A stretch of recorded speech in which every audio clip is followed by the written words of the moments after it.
So because I covered the Pokemon Sword and Shield games, I figured it's time I covered the series known as Twilight Wings. Now for those of you who don't know, Pokemon Twilight Wings is essentially an online animated anthology miniseries based on Pokemon Sword and Shield, consisting of 7 episodes featuring characters that have appeared in the Pokemon Sword and Shield games, as well as other characters that are created for this miniseries, and it's all connected by a flying taxi driver. Now the first episode of this miniseries focuses on a new character by the name of John, a young boy in the hospital being treated for an illness that he had since childhood, along with another boy by the name of Tommy, where both of them become friends due to their shared dream of becoming Pokemon trainers just like their idol, Champion Leon. And after watching a match between B and the Champion Leon on television, John decides to write a letter to Leon, so his friend Tommy decides to give his letter to Chairman Rose, who's visiting the hospital at this time. And towards the end of the episode, he succeeds in giving the letter to Chairman Rose, who's just about to head home on the flying taxi. Now the second episode focuses on the character known as B, who lost the match against Leon, the same match that was shown in the first episode. And due to feeling upset from losing, she decides to take a leave of absence as gym leader in order to train in the wild area. And she's taken there by the flying taxi driver. And when she arrives there, she starts training with her Pokemon, even having regular sparring matches with them. However, she winds up getting into some trouble, but luckily she winds up being saved by the taxi driver. Now the next episode mainly focuses on the rival character known as Hop, who idolizes his older brother Leon. Now judging from how the episode plays out, this pretty much tells me that this entire miniseries takes place before the events of the main storyline of Sword and Shield.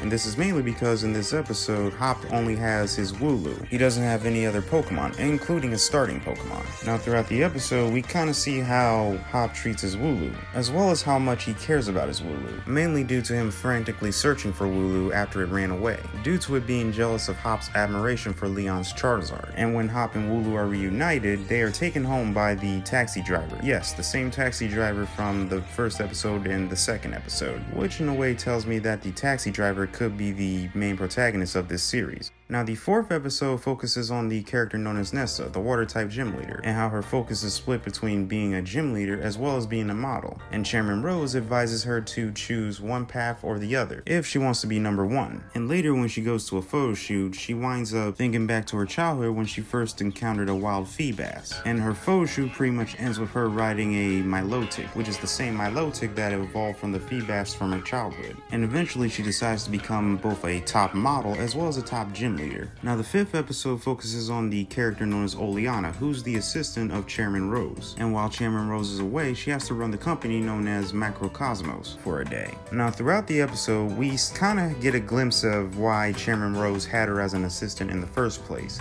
as well as her past as a Pokemon researcher in the Gigantamax phenomenon. Not to mention, we get to also see how she's respected and well liked by the Macrocosmos conglomerate. And towards the end of the episode, she winds up getting picked up by a taxi driver at the request of Chairman Rose. Now the sixth episode mainly focuses back on the character from the first episode, Tommy, as he's visiting the ghost-type gym leader known as Alistair in the graveyard in order to ask him a favor for a ticket to the championship matches as a way of apologizing to his friend John after getting into an argument with him. And at the end of the episode, Tommy and Alistair sneak onto the flying taxi in order to attend the championship matches. And the episode ends with Leon being handed John's letter from Chairman Rose after finishing a phone call with Sonia. Which in a way kind of ends with the 7th episode possibly being about Leon, or possibly Chairman Rose.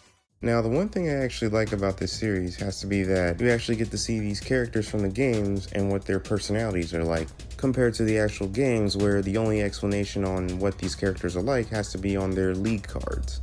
I also like how this is essentially a spin-off series of the main series video games instead of its own anime, meaning that it's canon to the video games similar to Pokemon Generations as well as Pokemon Origins. And the other thing I like about this episode has to be how Pokemon and humans coexist within the world, as well as working together in specific jobs. For example, in the 5th episode, Pokemon are seen helping humans carrying heavy equipment, helping people with constructing the stadiums, as well as helping humans with paperwork. And towards the end of the episode, you see a human and a Pokemon doing a street performance for money, which in a way kind of helps the Pokemon world feel a slightly bit more realistic, despite the fact that these are essentially fictional monsters, which is kind of similar to Pokemon Generations. For example, in Pokemon Generations, you get to see Pokemon helping the police force, as well as people helping Pokemon at a TV station.